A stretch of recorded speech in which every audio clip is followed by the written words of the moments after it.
Welcome to Dreamscribe, your companion on the journey to peaceful sleep. Before you drift off, don't forget to like and subscribe. It helps this calming community grow. Where in the world are you tuning in from? I don't believe in ghosts. I want to make that clear.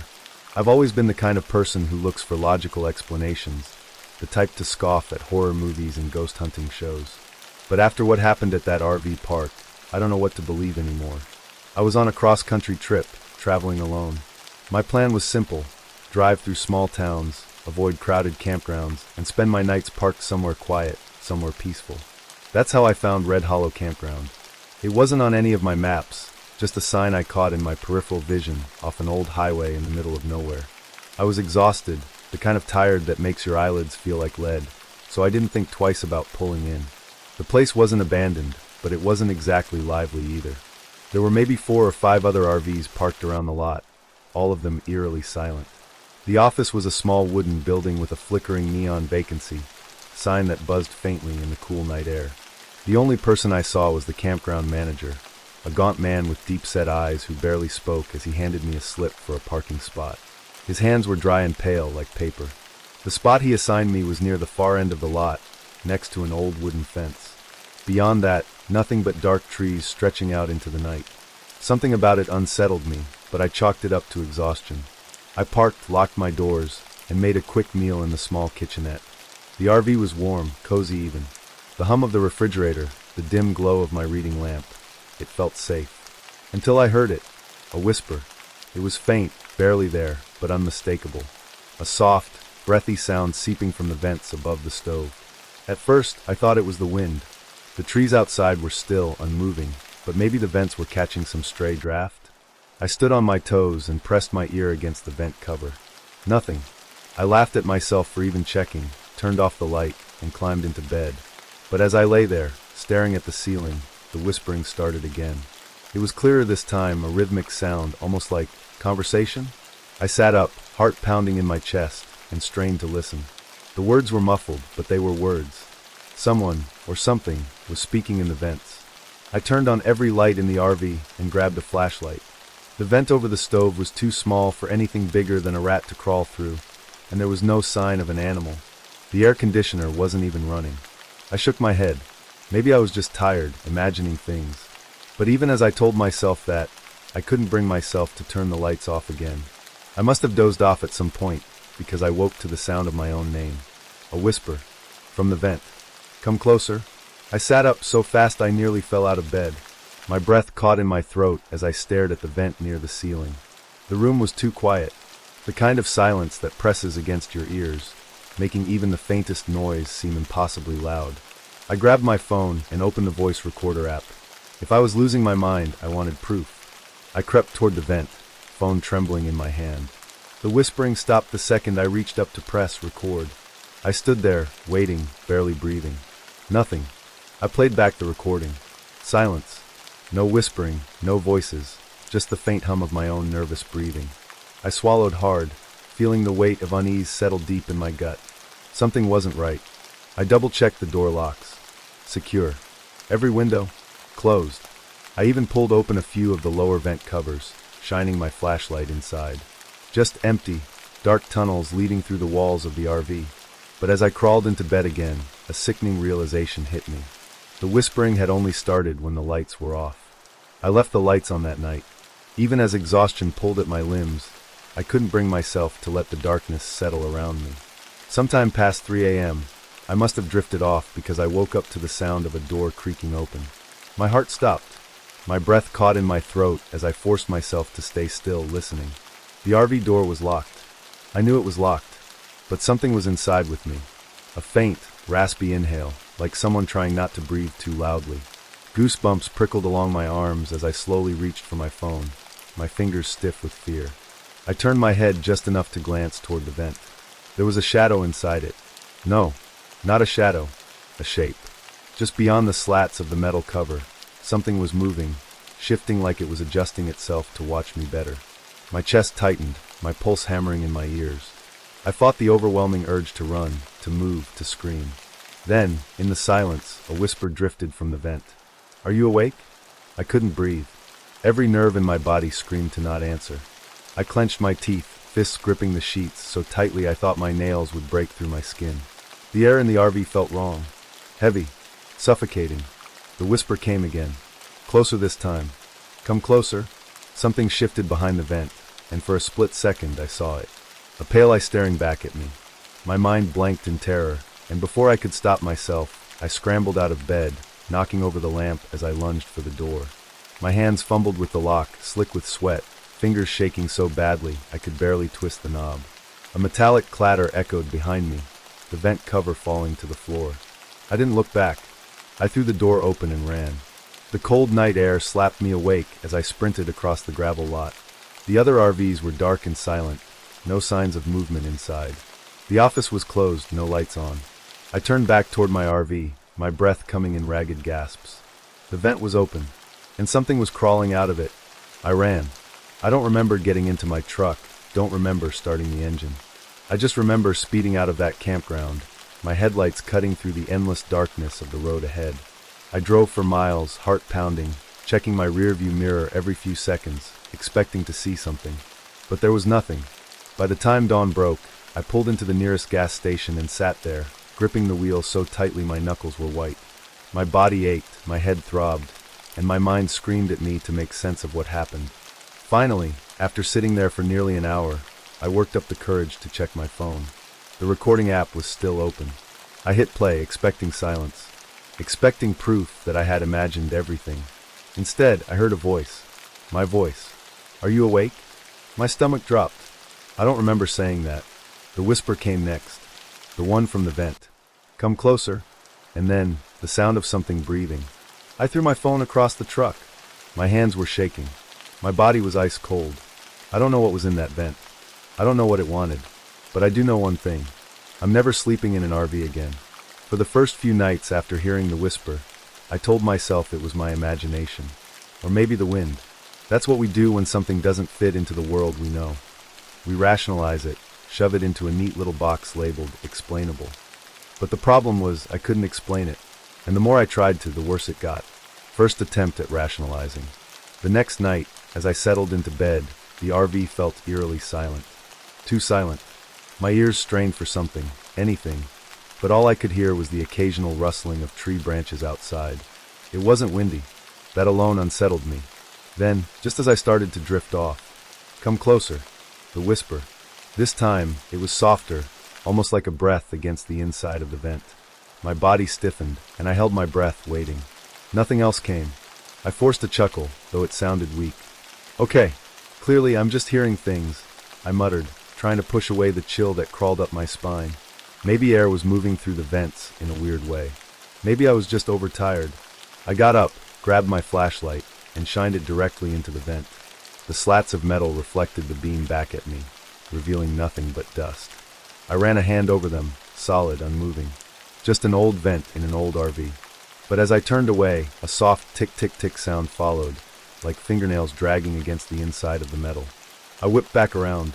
The sound stopped. My heartbeat pounded in my ears. I swallowed hard and climbed back into bed, wrapping the blanket tightly around me. It's nothing, just the RV settling, just the wind outside. But deep down, I knew that wasn't true. And then came the dreams. The nightmares begin. That night, I dreamt of the vent. In my dream, I was standing in front of it, staring. A voice, a deep, ragged whisper, drifted from the darkness beyond the slats. It sees you. I couldn't move, couldn't breathe. Then something shifted inside, something long and pale, slithering just behind the vent's cover. I jolted awake, drenched in sweat. The air in the RV felt thick, suffocating, like something was pressing down on me. My throat was dry, my hands clammy. I turned toward the vent. It was open. Not fully, just a sliver. But that was impossible. I hadn't touched it. Heart hammering, I leapt out of bed, grabbed the screwdriver from my tool drawer, and tightened the screws, sealing the vent shut. I hardly slept the rest of the night. More sounds, more uncertainty. The next evening, I convinced myself to act normal. I made dinner, played music to drown out my thoughts, even called my sister just to hear a familiar voice. But when the sun dipped below the horizon, dread settled in. I turned on every light in the RV. It didn't help. The second I lay down, the whisper came again. Closer, closer. I sat up so fast my head spun. I wasn't imagining it. I wasn't dreaming. I turned on my phone's voice recorder and set it near the vent. If I could just catch something, anything, on tape, maybe I'd feel less crazy. The whispering continued, but now it was layered, like more than one voice was speaking at once. Some words were too soft to make out, but others. "Let us out. We're still here. It's watching." My blood ran cold. I shut off the recording and played it back, barely breathing as I listened. Silence. I played it again. Still nothing. But I had heard it. I knew I had. I was shaking now. My body felt wrong, like my limbs weren't connected properly, like the air itself was pressing against my skin.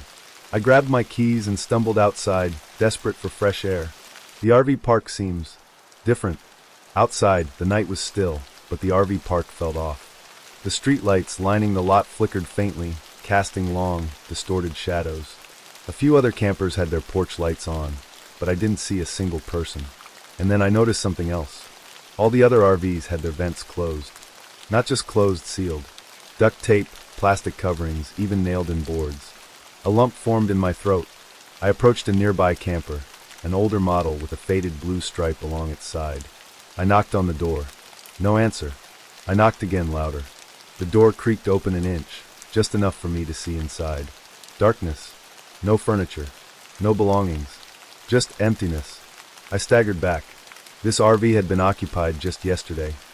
I'd seen the couple sitting outside, drinking coffee. Now it was as if no one had ever been there. I turned back toward my own RV, dread curling in my gut. And then from my vent, louder than ever, came the whispers. "Don't leave. It's waiting." I ran inside and locked the door behind me. Final attempt to ignore it. I didn't sleep that night. Instead, I sat with my back against the far wall, staring at the vent. Every now and then, I'd hear that faint tick-tick-tick, like fingers tapping against the metal from the inside. I thought about leaving, just driving away and never coming back. But something held me in place. I didn't understand it then, but deep down I felt it. Whatever was inside the vent, it wasn't just inside the vent anymore. It was inside me. I was awake long before the sun came up. My back ached from sitting against the RV wall all night. My eyes felt like sandpaper, and my head pounded from exhaustion. But I didn't care about any of that. All I cared about was the vent. It was still there, of course, looking just as ordinary as ever. But I wasn't fooled anymore. I knew now that something was inside it. Something that whispered. Something that knew I could hear it. And worst of all, something that didn't want me to leave. Physical evidence appears. I tried to ignore it. I really did. I forced myself to go through my morning routine, made a cup of coffee, stepped outside for fresh air. The RV park still felt eerily empty. I kept glancing at the other trailers, at the ones with their vents covered. Had their owners heard the same things? Had they gotten away? Or had something else happened to them? I shoved the thought aside and walked back inside. Maybe if I didn't acknowledge it, it would stop. But when I stepped into the RV, my stomach lurched. The vent was open again. Not all the way, just enough for the screws to be hanging loose, like something had been pushing from the inside. I stared, frozen in place. I had tightened those screws. I was sure of it. Heart hammering, I grabbed the screwdriver again. My hands were shaking as I forced the screws back in, sealing the vent shut. This time, I grabbed duct tape from the kitchen drawer and ran several thick strips across the cover. "There," I muttered. "Try opening it now." I didn't expect a response. I got one anyway. From inside the vent, something scraped. A long, slow-dragging sound, like fingernails against metal. I stumbled backward, nearly knocking over my coffee. The air inside the RV felt different, charged, alive. The moment I stepped away, the sound stopped. Silence. I wanted to believe I was imagining things. I really did. But I wasn't. Because the next time I looked at the vent, the tape was peeling away, involving someone else. I needed someone else to hear this. Someone who could tell me I wasn't crazy. I grabbed my phone and called the RV park office. It rang twice before a deep, raspy voice answered. "Front desk." I swallowed hard. Hi. This is, I'm in spot 37, and I think there's something wrong with my RV vent. Silence. Then the man chuckled. It was a strange sound, low and humorless. "Nothing wrong with your vent, sir," he said. "Just leave it alone." My mouth went dry. "I what?" "Enjoy your stay." Click. I stared at my phone. What the hell kind of response was that? I should have packed my bags right then and there. Should have gotten in the driver's seat and floored it out of that park without looking back. But I didn't, because I had one more idea. If the RV park manager wouldn't help me, maybe someone else would, trying to prove it's real. I knocked on the door of an RV 2 spots down from mine. An older woman answered, her graying hair pulled back in a messy bun. She looked at me with tired, wary eyes. "Can I help you?" I hesitated. Yeah. I just wanted to ask, have you ever heard anything weird? From your vents." Her face immediately changed. Her expression darkened, and her eyes darted to the vent near her own door. It was completely covered in plastic wrap and duct tape. "I don't know what you're talking about," she said quickly. "And I suggest you don't either." She moved to close the door, but I stopped it with my hand. "Please," I said, my voice almost desperate. I heard whispers, and something opened my vent." She sighed, rubbing a hand over her face. For a moment, I thought she'd shut me out. But then, she leaned forward and spoke in a low whisper. "You need to leave. Today. Before it gets worse." I swallowed hard. "What is it?" She shook her head. "No one knows. But once you start hearing it, it won't stop. And if you listen too long." She trailed off, her gaze flicking towards something behind me. I turned, following her eyes. The manager. He was standing in front of the RV park office, watching us. And he wasn't blinking. My stomach flipped. When I turned back, the woman had already slammed and locked her door. Sleep deprivation and mental decline.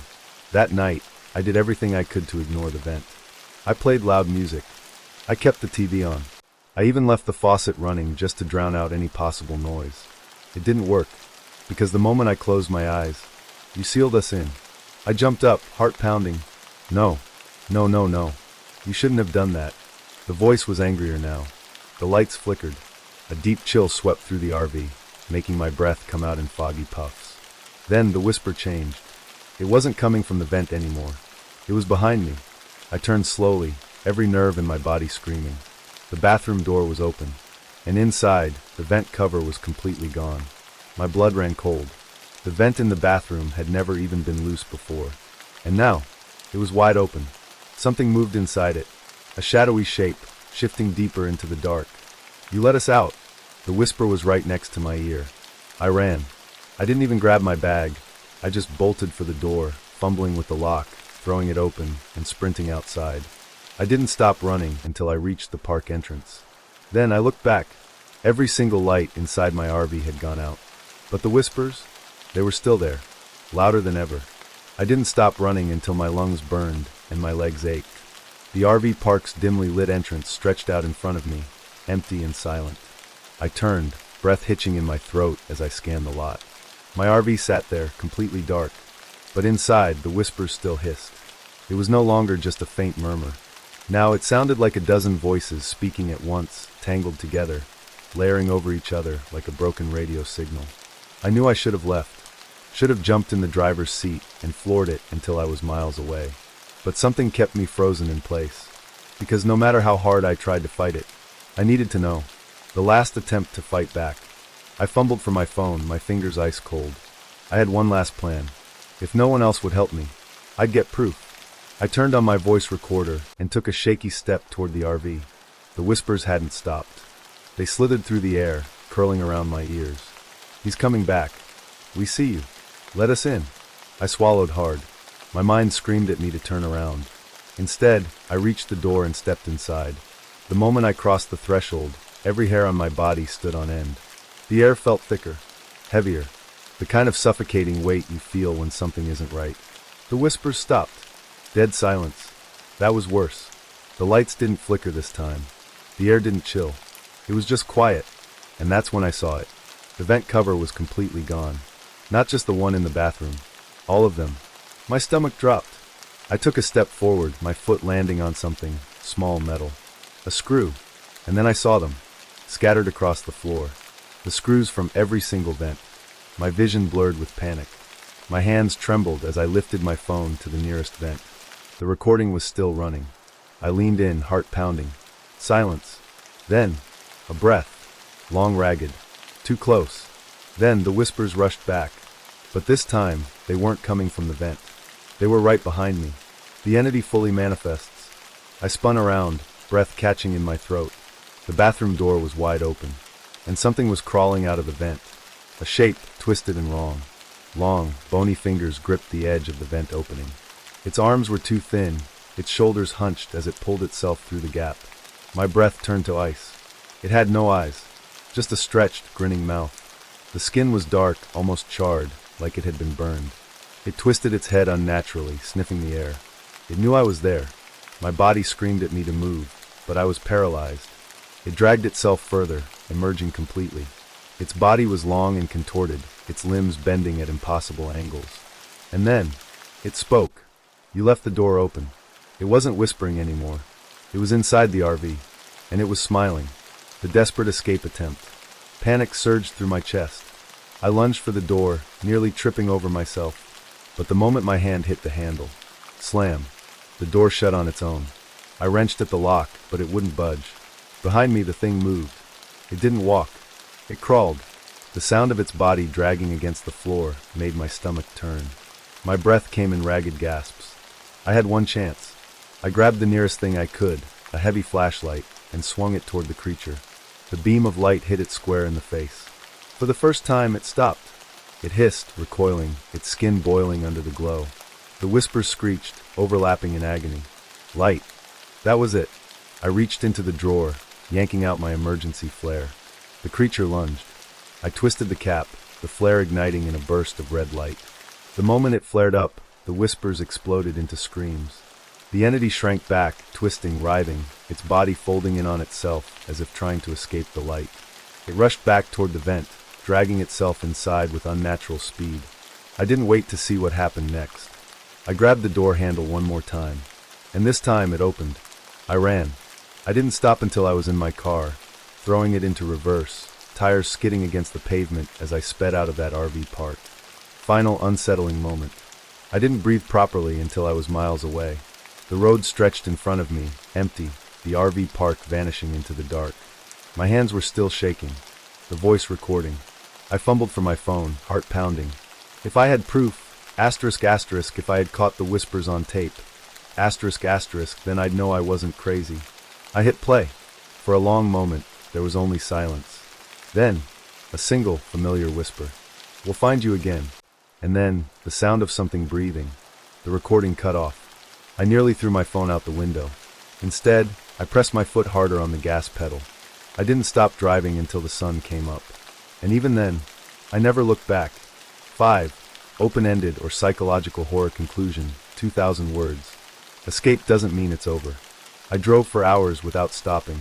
The highway stretched endlessly ahead, bathed in early morning light, but I didn't dare relax. My knuckles were white against the steering wheel, the voice recorder still clutched in my shaking hand. I kept replaying it in my head. We'll find you again. I wanted to believe it was just a trick of my mind, that I had imagined everything in my exhaustion. But the voice on that recording, it wasn't mine, and it wasn't human. I swallowed hard, forcing myself to focus on the road. I needed a plan, somewhere safe to go. A crowded motel, maybe. Somewhere with people. But deep down, I knew the truth. This wasn't over. I glanced in the rearview mirror, heart hammering. The RV was gone miles behind me. But the fear? It hadn't left. The paranoia sets in. I checked into a roadside motel just before noon. A dingy place off the highway with flickering neon lights and a clerk who barely looked up from his newspaper. The room smelled stale. The carpet was stiff, and the curtains barely covered the cracked window. But it wasn't the RV. That's all that mattered. I locked the door behind me, sliding the chain across. Then I checked the vents. There was one near the bed, another in the bathroom. I stood there for a long time, watching them, waiting for something to move. Nothing did. I exhaled, shaking my head. I was being paranoid. Whatever that thing was, it was still in the RV. It had been tied to that place. It couldn't follow me, right? But as I sat down on the bed, rubbing my tired eyes, the thought gnawed at me. The voices had always been in the vents. But when it finally came out, it had spoken. You left the door open. A cold chill slithered down my spine. Had I let it out? The first sign that it's not over. I didn't sleep that night. Every time I closed my eyes, I saw it. That twisted, crawling thing. The too wide grin. The burnt skin. But worse than that, I could still hear it. At first, I told myself it was the wind. But wind didn't whisper. It started around 2 a.m. A soft, distant hiss. I sat up, heart pounding, staring at the vent above the bed. The motel was old. Maybe the ventilation system was just acting up. Maybe it was normal. I told myself that, but the longer I listened, the more I realized. It wasn't random. It was words. Faint. Garbled. But there. Still listening? My stomach twisted. I bolted upright, eyes locked on the vent. No. No, no, no. This wasn't happening. I was miles away. I shoved my pillow over my ears, forcing myself to breathe. Maybe I was just on edge. My mind was playing tricks on me.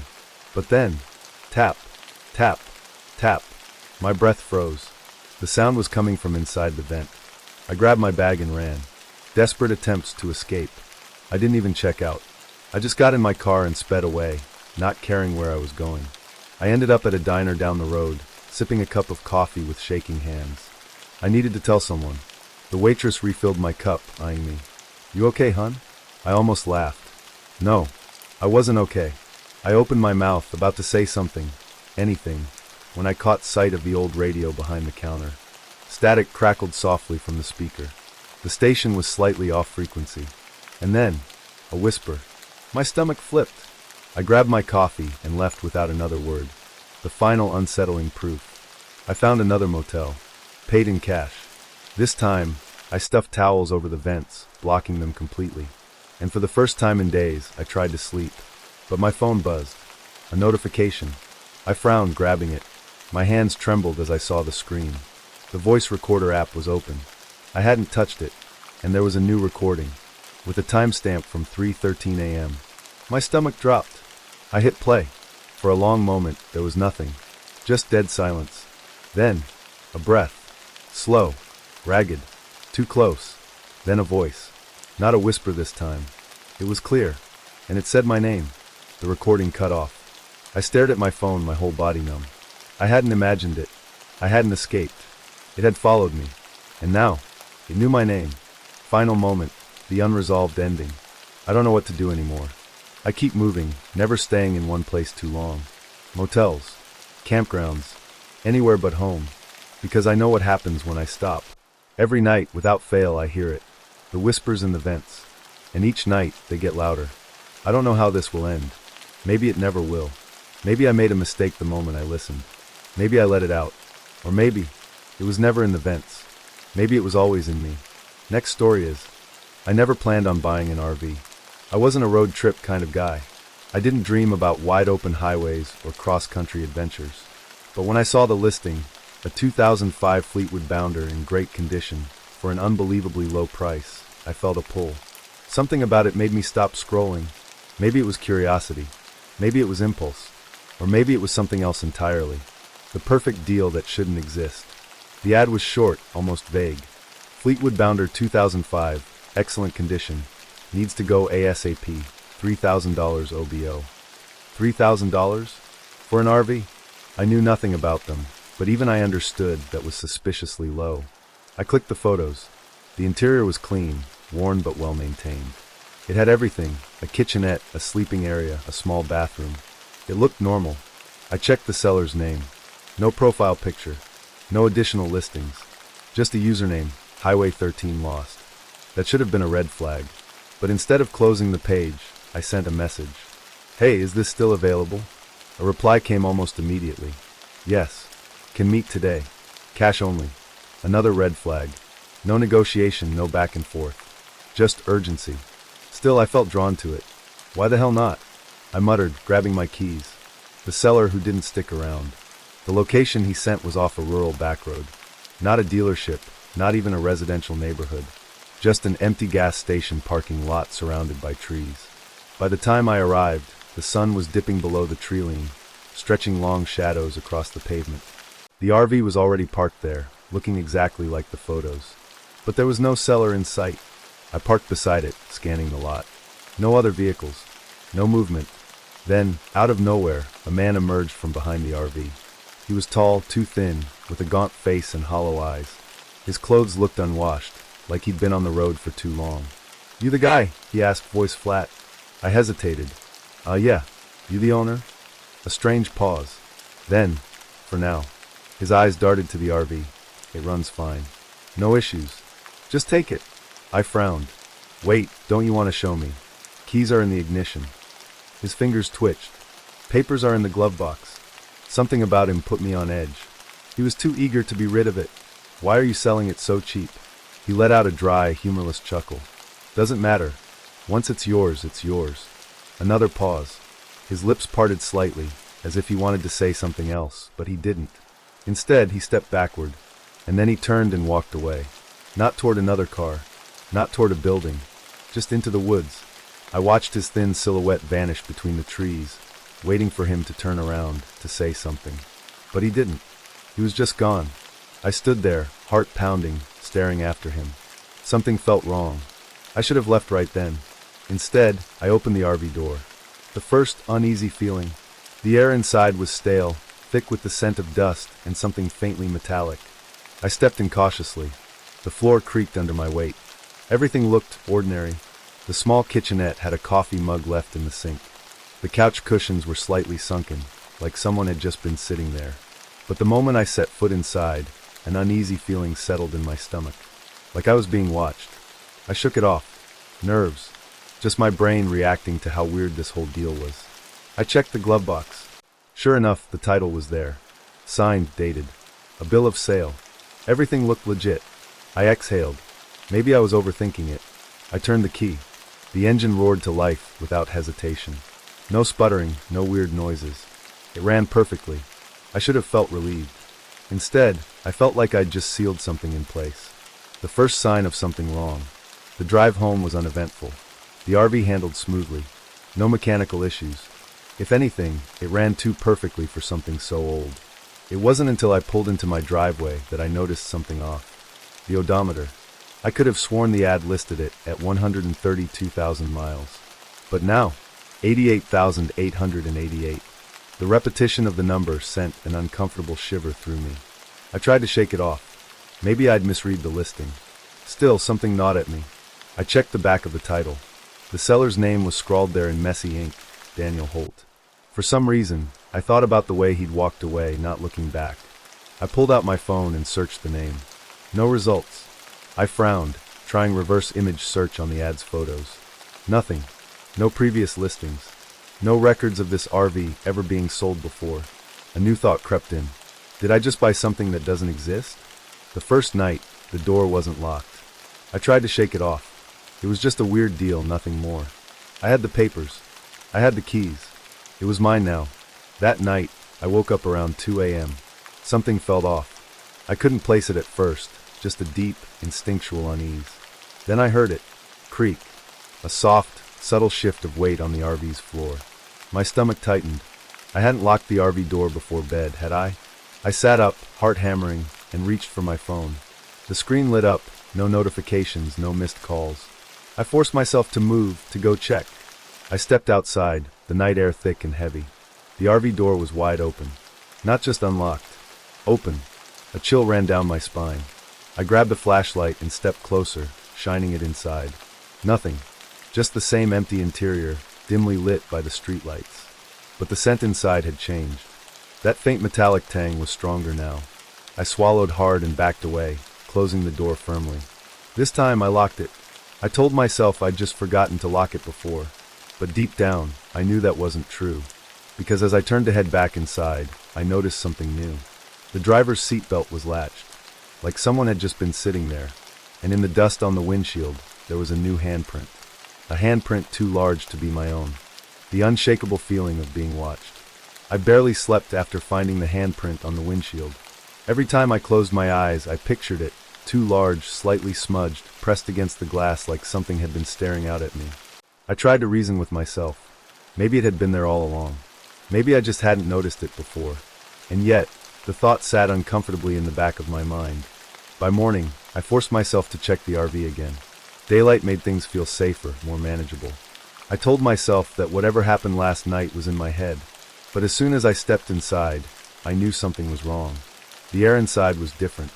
It had that same metallic scent, but stronger now, like warm pennies left in the sun. And something else, faint traces of damp earth. I hesitated, scanning the interior. Everything was exactly as I'd left it. No signs of forced entry. No footprints. No open windows. But I couldn't shake the feeling that something had been in here. Or worse, something was still in here. The title that led to nothing. Pushing down my unease, I decided to do something productive. If this RV had a previous owner, I could track them down. Maybe I'd even return the damn thing if it kept freaking me out like this. I pulled out the title again, Daniel Holt. A name with no online presence. No social media. No trace of ever existing. That didn't sit right with me. So I did something drastic. I went to the DMV. The clerk at the front desk barely glanced at the title before frowning. "This isn't in our system," she said. I blinked. "What?" She flipped it over. "There's no record of this title ever being issued." "That's impossible," I stammered. "It's signed, dated. I just bought it."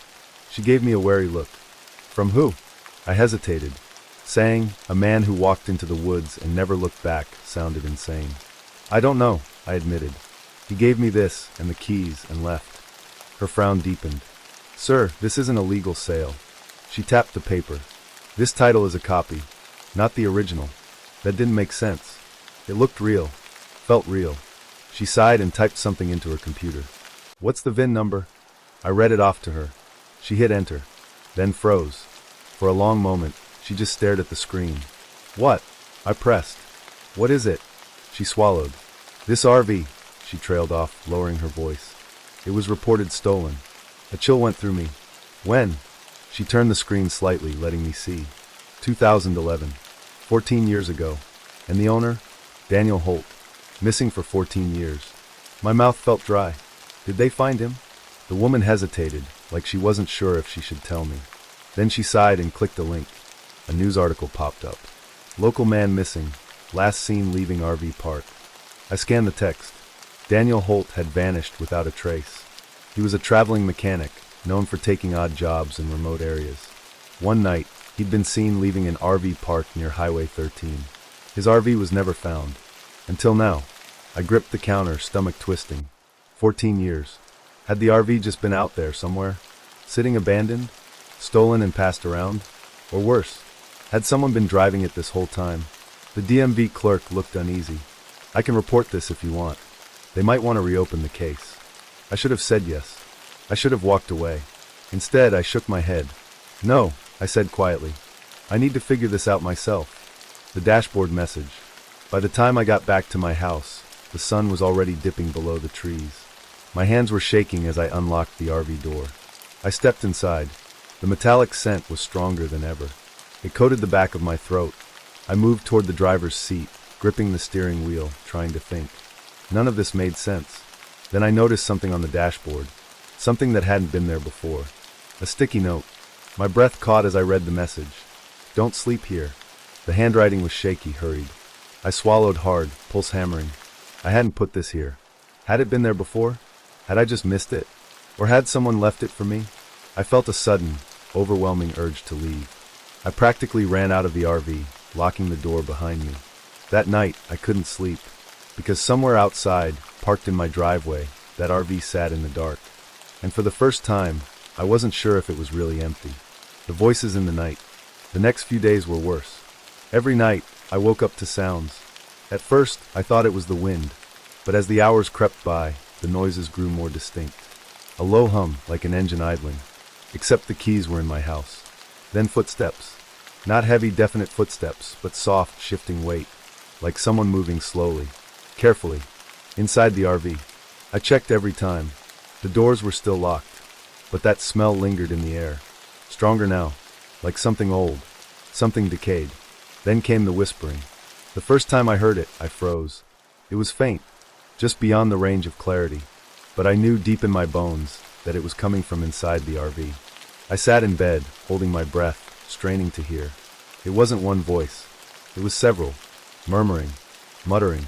Then one voice stood out, a man's voice, ragged, pleading. "Help me." My stomach dropped. I grabbed my phone and turned on the camera. The screen shook in my hands as I zoomed in on the RV's windshield. At first, I saw nothing, just darkness. Then, a shape moved. Just for a second, a shadow seated in the driver's seat. I dropped the phone. When I looked back, the seat was empty. Something is trying to get out. The next morning, I made a decision. I was getting rid of this thing. I didn't care what it took. But when I stepped outside, the driver's door was unlocked. I hadn't touched it. I hadn't even gone near it since last night. The moment I opened the door, my stomach lurched. Because on the inside of the windshield, Written in the fogged-up glass was a single word: help. I stumbled back, heart hammering, and that was when I heard it. A sharp click. The RV's engine turned over. I never put the key in. The dashboard lights flickered. The radio crackled. Then, in a voice that didn't belong to me, didn't belong to anyone I knew, a low, distorted whisper came through the speakers. Let me out. I ran, because for the first time, I understood. I hadn't bought this RV. It had found me, and whatever was inside it, it wasn't done yet.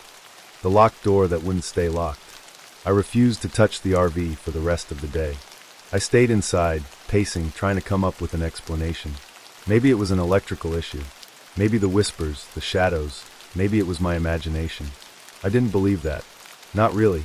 When night fell, I locked my bedroom door. Double-checked the windows. But I still couldn't shake the feeling that I wasn't alone. That something was watching. Somewhere around 2 a.m., I woke up suddenly. Heart pounding. Cold sweat. The room was silent.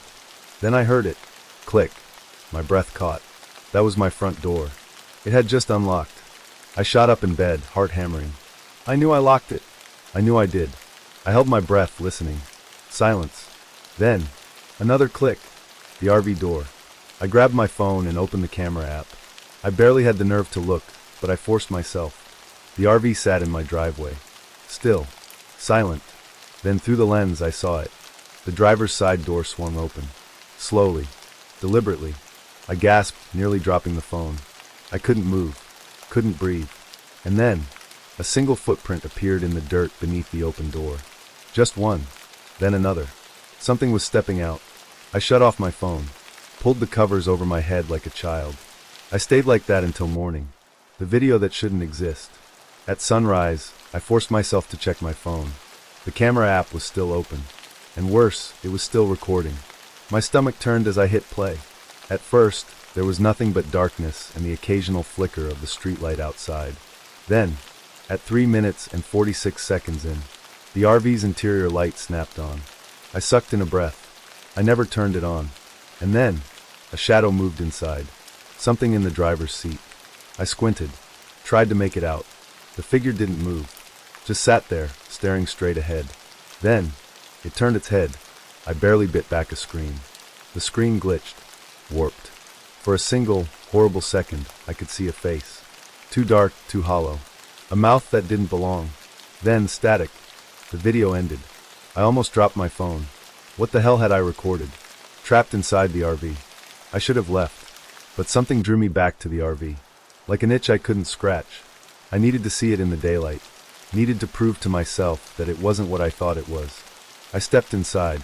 The metallic scent hit me immediately, stronger than ever. The air was thick, heavy, almost humid. I moved toward the driver's seat. My hand trembled as I reached out. The leather was warm, like someone had just been sitting there. I jerked my hand back. That was when I noticed the glove compartment was open. I didn't remember opening it. Inside, there was only one thing. A small, battered cassette tape.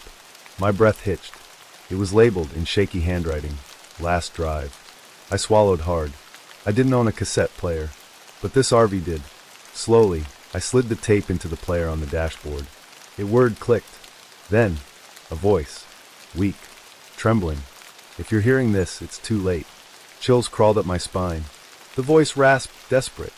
It doesn't let you go. A pause. Then whispered. It makes you part of the road. The audio distorted, warping. Then something else. A sound.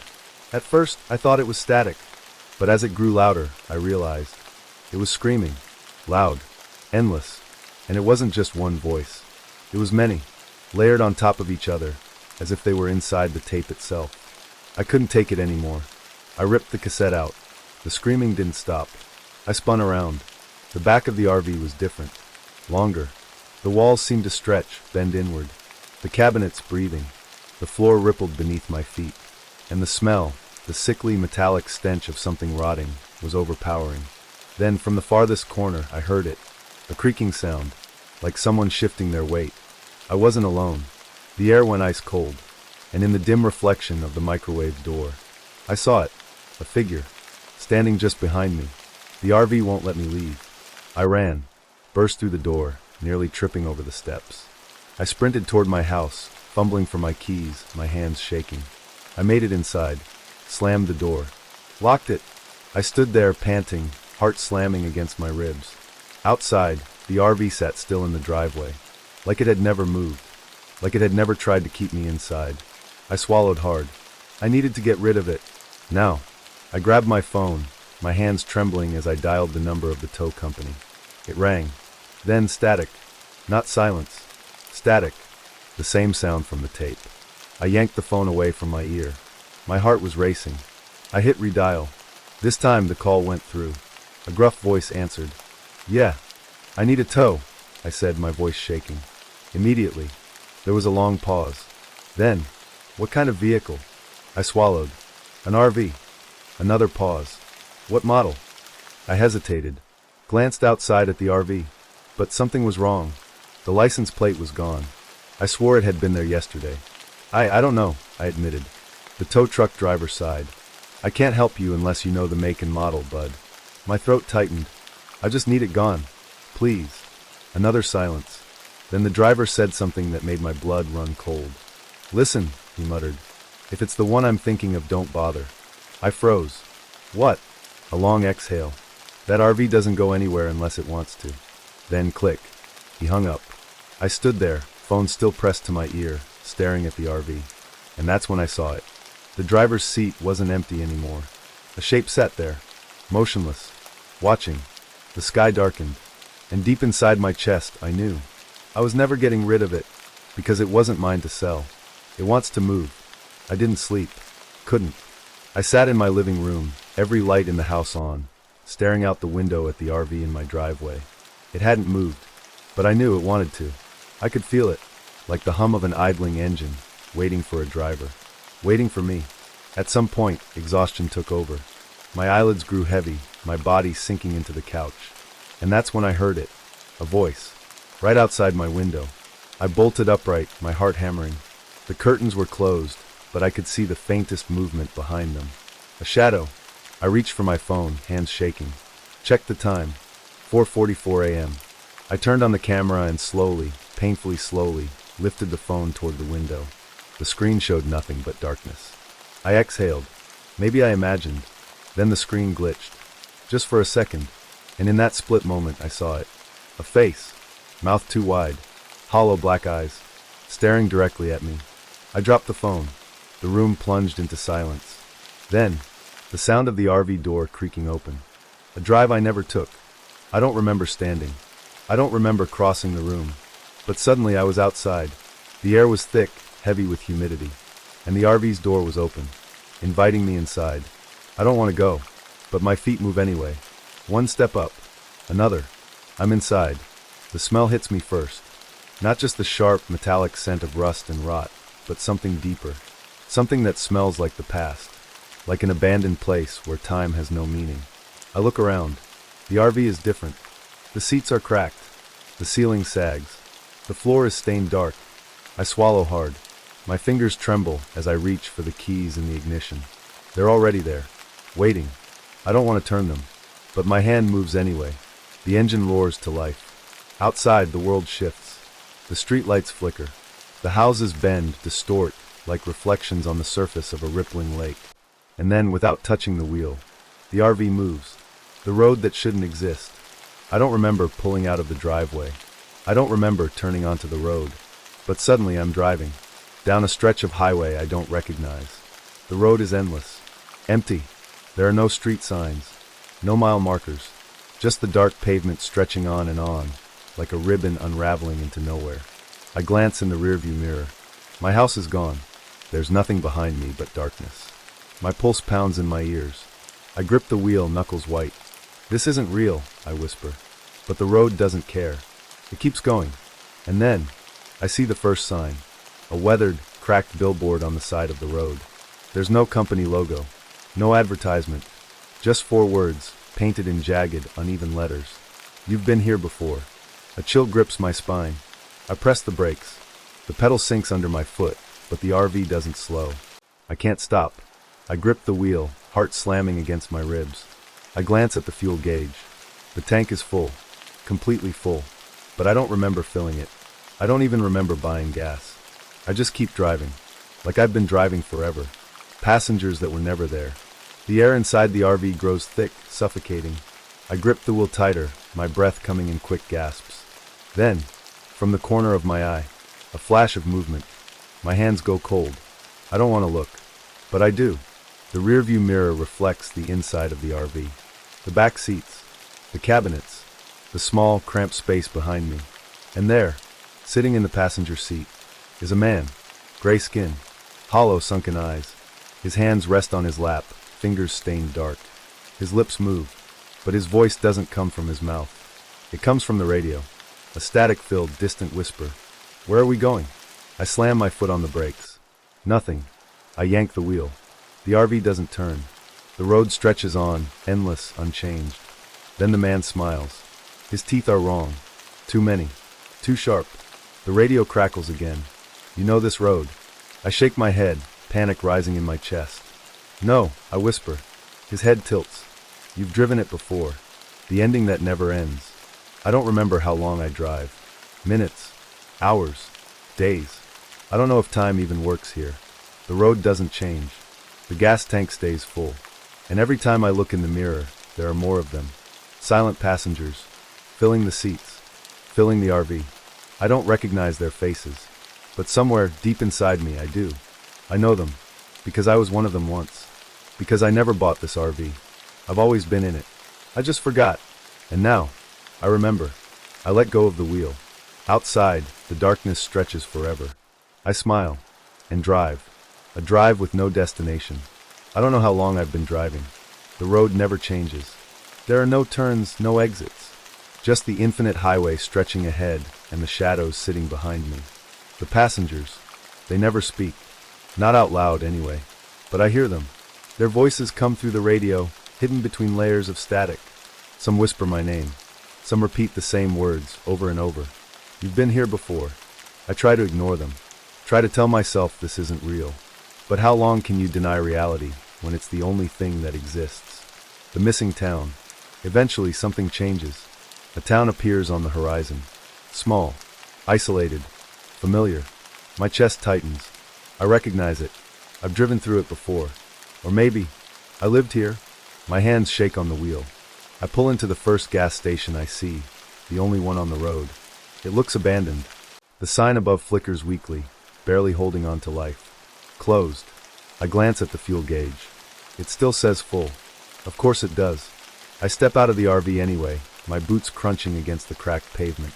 The air is too still, too quiet, like the entire town is holding its breath. And then, a voice. You're back. I spin around. The gas station door is open now. A man stands inside. His face is cast in shadow, but I see his eyes. Wide, unblinking, like he's seen something he was never supposed to. I swallow hard. How do you know me? The man doesn't answer. He nods toward the RV. That yours? I hesitate, then nod. He exhales slowly, shaking his head. No, it ain't. My skin prickles. What do you mean? He doesn't move, doesn't blink. But his next words make my stomach drop. That thing's been here before. I take a step back. Something cold twists in my gut. My pulse pounds in my ears. You're mistaken, I whisper. The man's lips part, like he wants to say something else. But then he stops. His gaze shifts, looking at something behind me.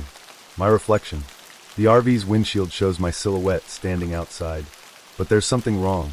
Something behind me. I feel it before I see it. The breath on my neck. The whisper in my ear. It's time to go. Passengers that can't leave. I don't remember getting back inside. 1 second I was at the gas station. The next, I was driving again. The town is gone. The highway stretches ahead, infinite, unchanged. And I'm not alone. I see them in the mirror. The passengers. Their faces blurred, shifting. Their eyes all on me.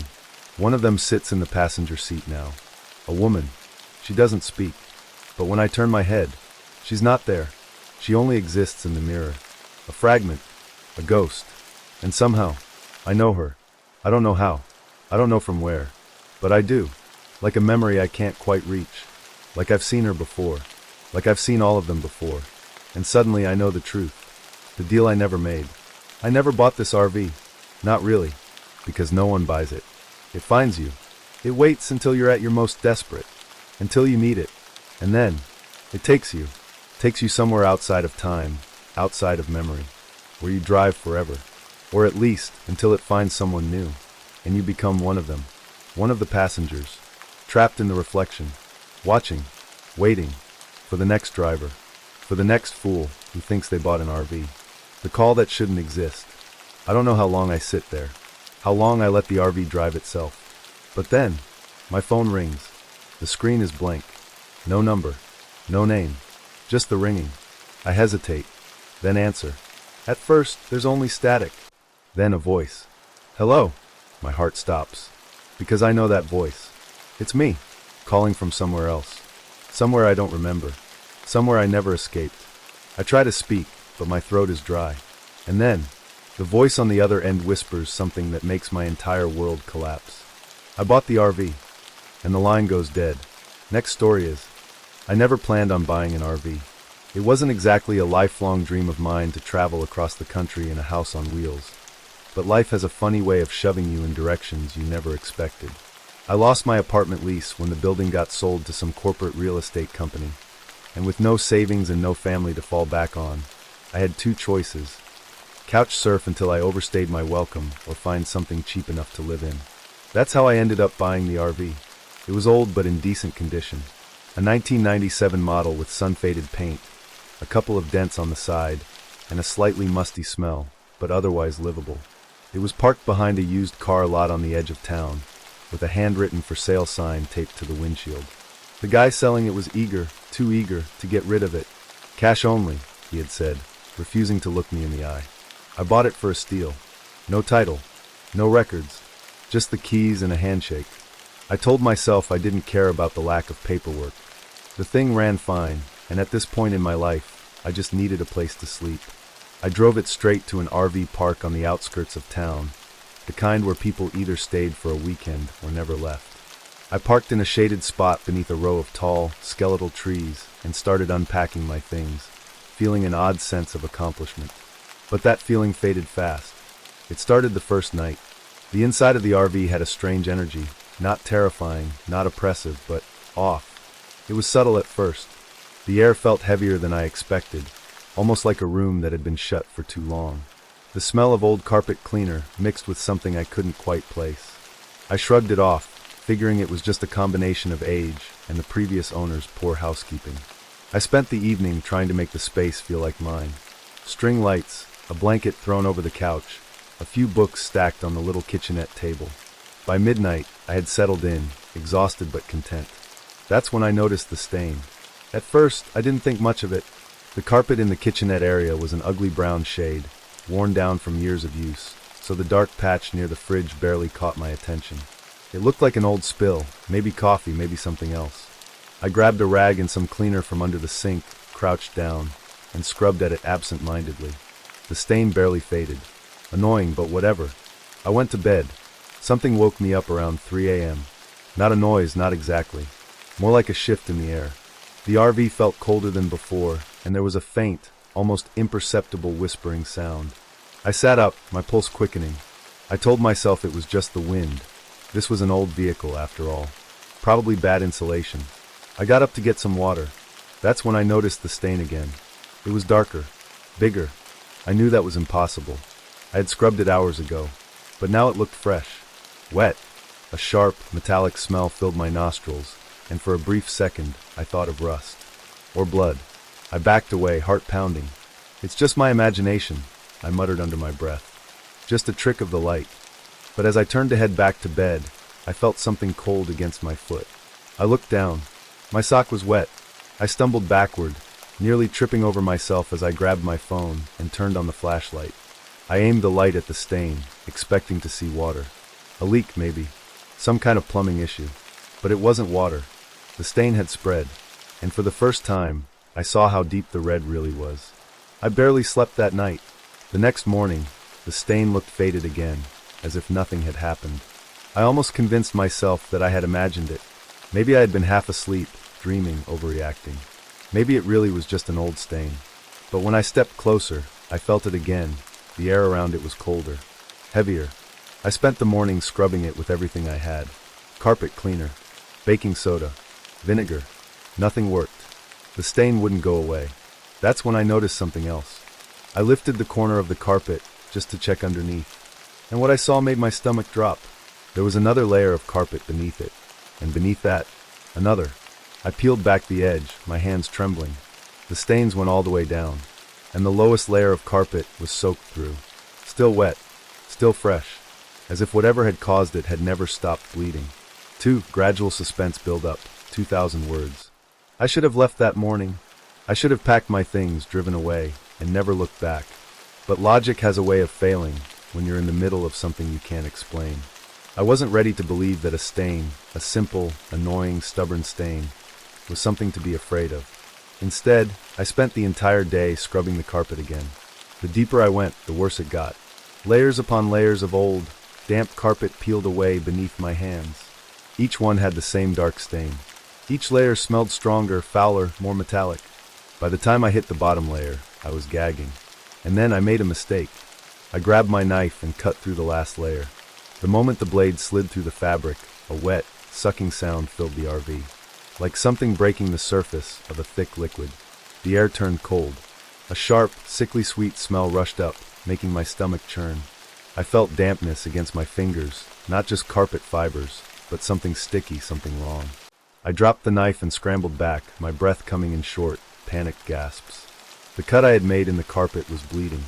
Not figuratively, not metaphorically. Thick, dark liquid oozed up from the gash, pooling onto the floor. I stared, frozen in disbelief, as the stain began spreading on its own, seeping outward like an open wound. I grabbed a towel and pressed it against the flow, hoping, praying, that I was losing my mind.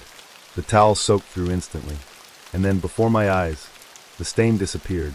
Not faded, not dried, just gone. The towel was still wet in my hands, still heavy with something thick and dark. But when I looked at the floor, it was clean, like nothing had ever been there. That was the moment I realized something was deeply, deeply wrong with this RV. I sat on the couch, staring at the spot, waiting for it to come back. For hours, I didn't move. I kept telling myself, this isn't real, this isn't happening, you're just exhausted. But I knew better. I tried to distract myself, but the RV felt different now. The light streaming through the windows seemed dimmer. The air inside was too still, too heavy. The walls felt closer, and every so often, I swore I could hear something faint, a wet dripping sound. That night, I barely slept. I laid in bed, eyes locked on the ceiling, every muscle in my body tense. I kept expecting to hear something, to see the stain creeping across the floor again. Somewhere around 3 a.m., I drifted off. And that's when the dream started. I don't remember all of it, just flashes. Darkness, a muffled scream, a dragging sound, and then, a hand pressing against my mouth. I woke up gasping. My entire body was cold with sweat. My sheets were damp, clinging to my skin. For a split second, I swore I could still feel fingers on my face. I sat up, blinking in the darkness. The RV was silent, too silent, but something felt wrong. I turned my head toward the kitchenette, and my heart stopped. The stain was back, darker, bigger, and this time, there were footprints leading away from it. I couldn't stay in the RV. Not that night. Maybe not ever again. I grabbed my keys, shoved my feet into my shoes, and bolted out the door. Outside, the RV park was eerily still. A few trailers had their lights on, but I didn't see anyone. The wind rustled through the trees, carrying the distant hum of a passing highway. I stood there, breathing hard, heart hammering against my ribs. I thought about knocking on my neighbor's door, explaining, what exactly? That I was scared of a stain, that I thought my floor was bleeding. I would sound insane. So instead, I just stood outside for an hour, shivering in the cold, staring at the RV like it might suddenly sprout teeth and swallow me whole. Finally, I convinced myself to go back inside. But before I did, I noticed something strange. The gravel outside my RV was wet, a small, dark puddle, seeping from underneath the RV, spreading outward. I took a step back. The ground was bleeding too. The next morning, I did something desperate. I drove back to the used car lot where I had bought the RV.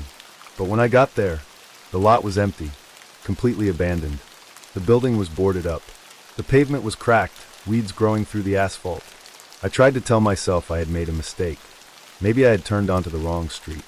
But deep down, I knew the truth. This place had been abandoned for a long time, much longer than a week. I spent the next few days trying to ignore the stain. I covered it with a rug. I kept the lights on at night. I refused to look at the floor for too long. But it never went away. And worse, I started hearing things. At first, just small noises, a faint creak, a whisper of fabric shifting when I wasn't moving. Then it got worse. Dripping. Somewhere beneath me. A slow, rhythmic drip, like water leaking from a broken pipe. But no matter how hard I searched, I couldn't find the source. And then came the voices. Muffled at first. Faint, like a radio playing in another room. But over time, they got clearer. And one night, as I lay in bed, heart pounding, blankets pulled up to my chin, I finally understood what they were saying. Get out! I stopped sleeping. Or maybe sleep stopped letting me go. Every time I closed my eyes, I was there again. Inside the RV, but not. The walls felt wrong, thicker, pulsing, shifting as though they were alive. The air was dense, choking, filled with the sickly sweet scent of rot. And then always the dragging sound. A wet, sluggish movement across the floor. The dreams blurred into waking moments. Some nights, I'd jolt upright gasping, unsure if I had ever actually fallen asleep. Other nights, I'd hear something moving in the RV and be too terrified to check. Because now, the stain wasn't just on the floor anymore. It was creeping up the walls.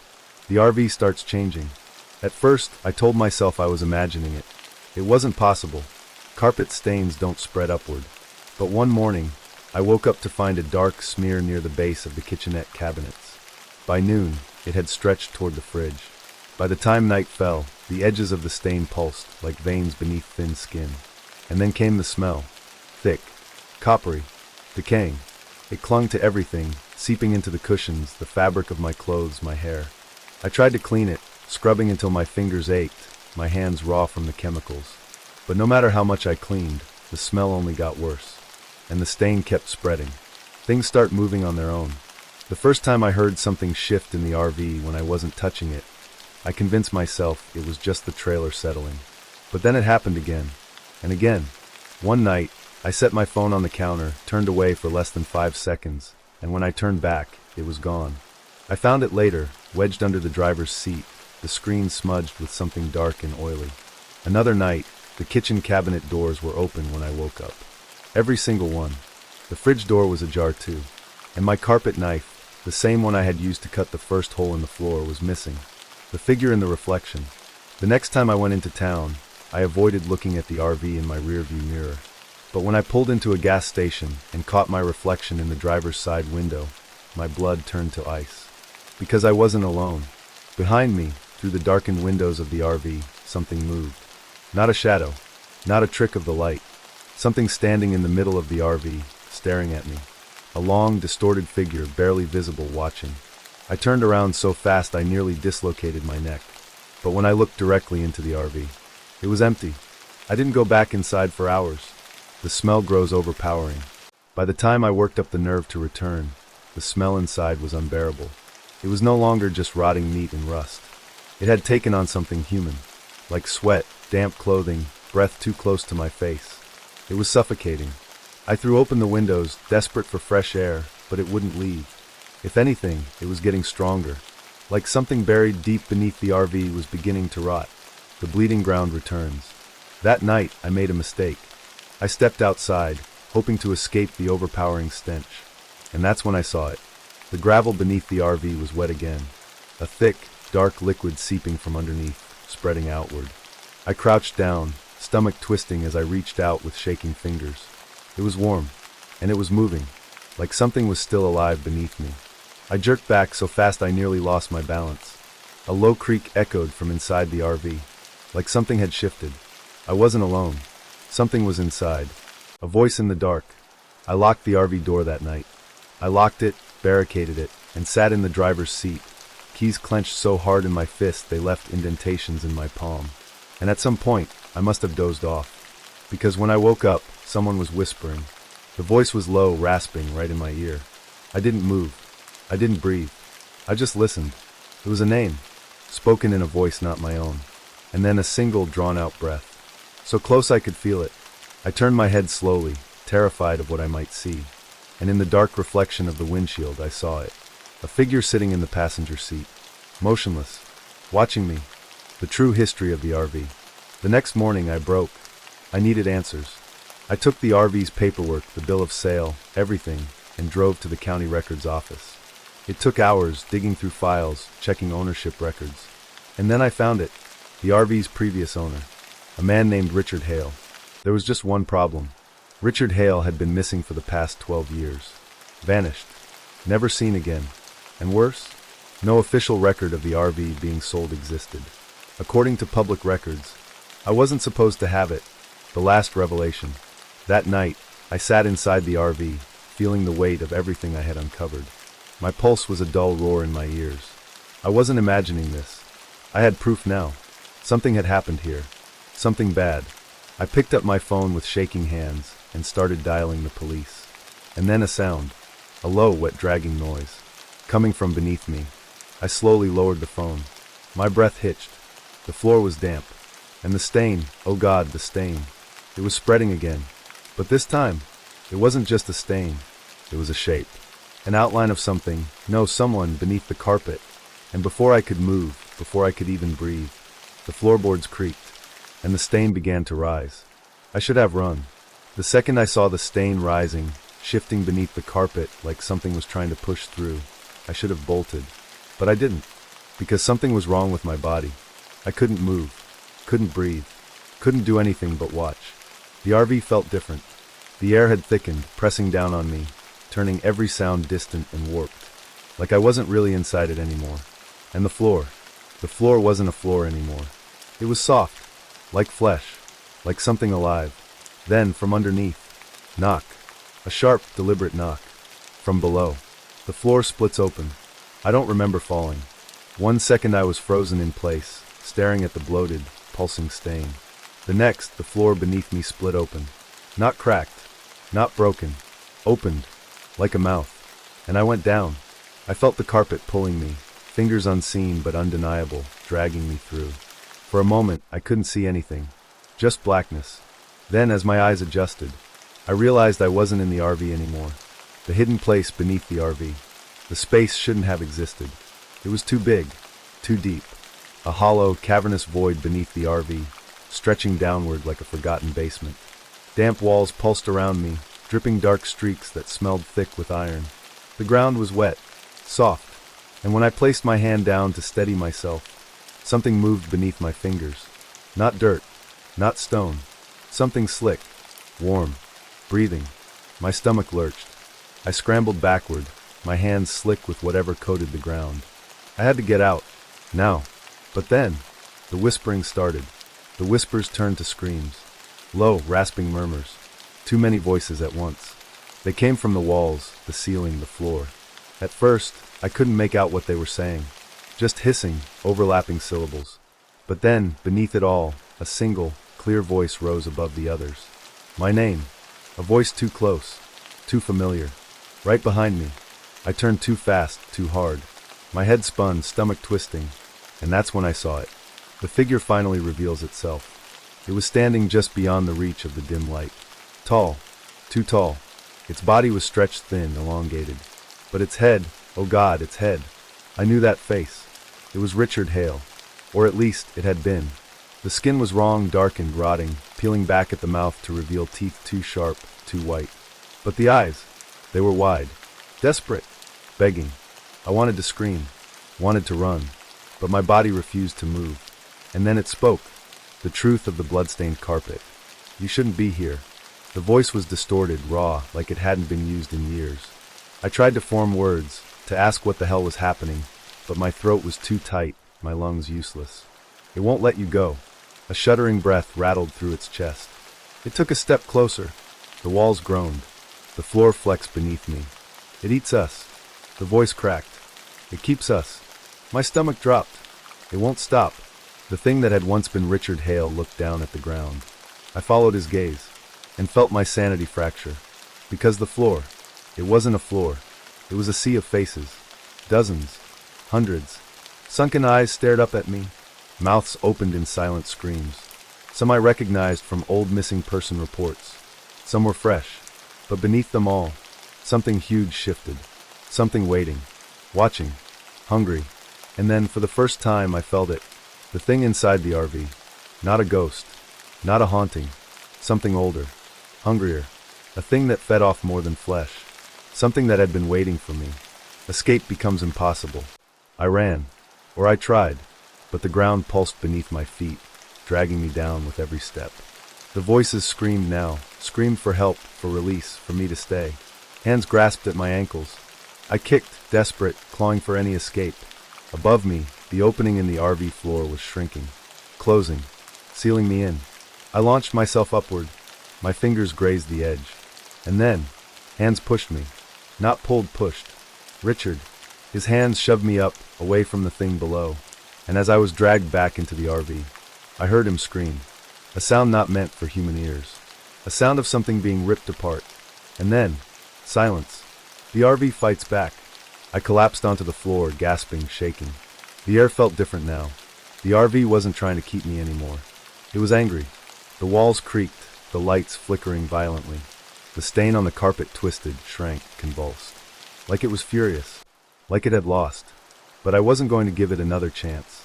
I grabbed my keys, shoved open the door, and ran, burning the past. I don't remember driving away. All I know is that by the time my mind started working again, I was miles down the road. I parked at the nearest gas station, stumbled outside, and collapsed against my car, chest heaving. I don't know how long I sat there. Long enough for dawn to creep over the horizon. Long enough to feel like I might actually be safe. Then finally I made a decision. I was going back. Not to stay. Not to fight.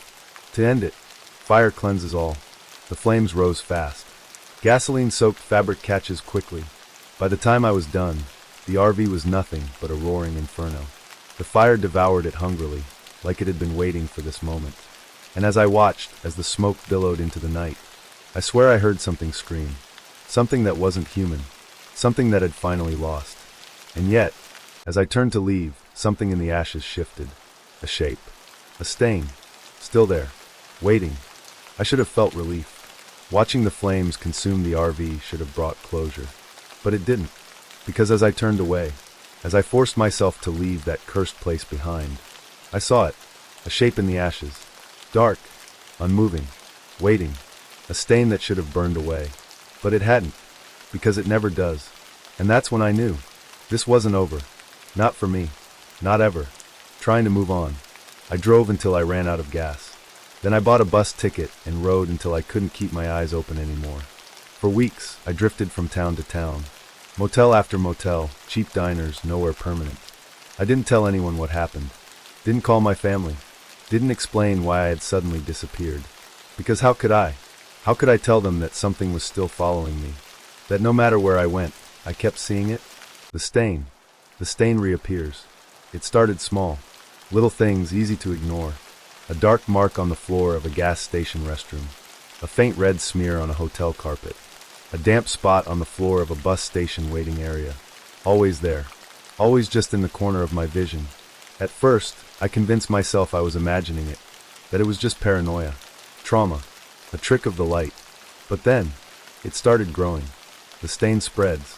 One night, in a cheap roadside motel, I woke up to something wet beneath my feet. The room was dark. Too dark. The street light outside, which had been glowing through the window when I fell asleep, was gone. Like the whole world outside had been swallowed. I reached for the bedside lamp, flicked it on, and froze. Because the carpet, the entire floor, was soaked, not with water, with blood. Dark, thick, moving, and the smell, that coppery, rotting stench I would never forget, filled the air. I scrambled onto the bed, heart hammering, my breath coming in short, panicked gasps. I didn't want to look down, didn't want to see what was beneath the surface. But something inside me knew. I wasn't alone. And then, the knock came. Soft. Muffled. From below. The entity finds me again.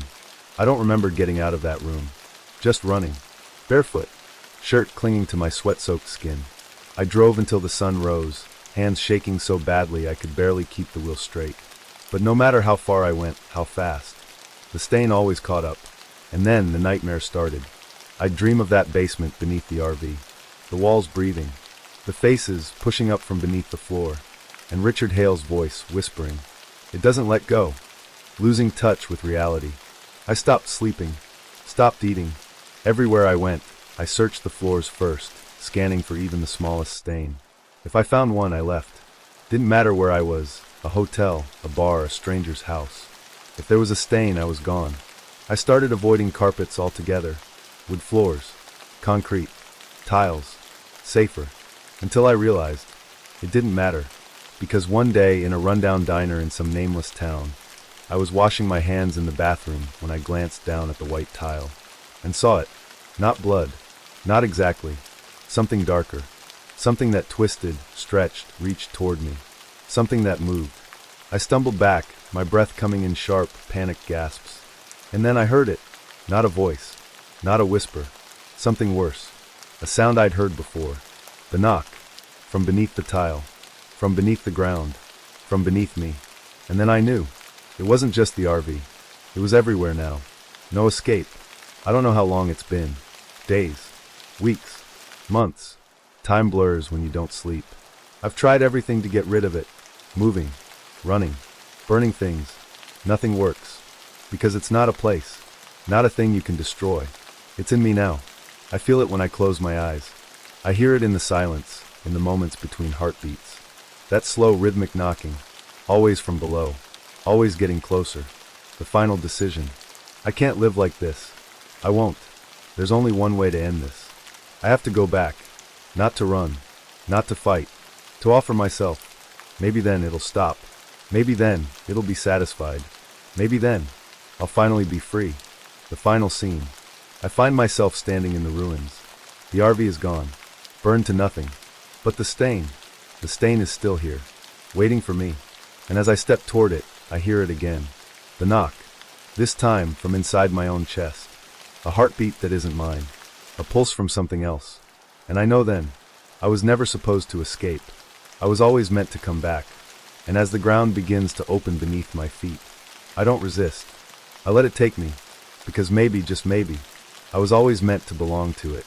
Next story is, the first time I heard it, I thought it was just the wind. I was a few hours into my overnight drive, the road stretching long and empty ahead of me. Just me, my newly bought RV, and miles of dark highway. It was supposed to be the start of something new, a fresh chapter in my life, full of adventure. No more dead-end jobs, no more tiny apartments, just the open road. I'd found the RV online, a 1987 Winnebago with a surprisingly low price tag. The previous owner had barely put any miles on it. He sold it cheap, cash only, no questions asked. I should have asked questions. At first, everything seemed fine. The RV ran smoothly. No weird rattles, no jerking, just a steady hum of the engine as I coasted down the highway. I had a full tank of gas. My phone was playing some late-night road trip playlist, and there was nothing but open sky above me. Then I heard it, a whisper. I glanced at my phone, thinking maybe it was part of the song, some weird background effect I hadn't noticed before.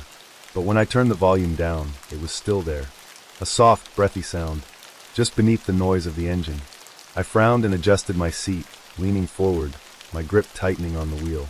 Maybe it was air passing through the vents. I switched off the AC. The sound didn't stop.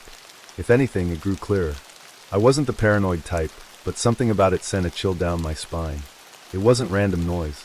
It had rhythm, like words just beyond my understanding. I checked my mirrors. Nothing but the highway behind me, dark and desolate. I shook my head. It's just road noise. Just your mind playing tricks on you. Still, my fingers hovered over the radio controls. I turned it up, anything to drown out the sound. A heavy bass line filled the RV, some old classic rock song I barely recognized. The whispers faded beneath the music, disappearing into the low hum of the tires on pavement. I let out a slow breath, shaking off the unease. Just my imagination.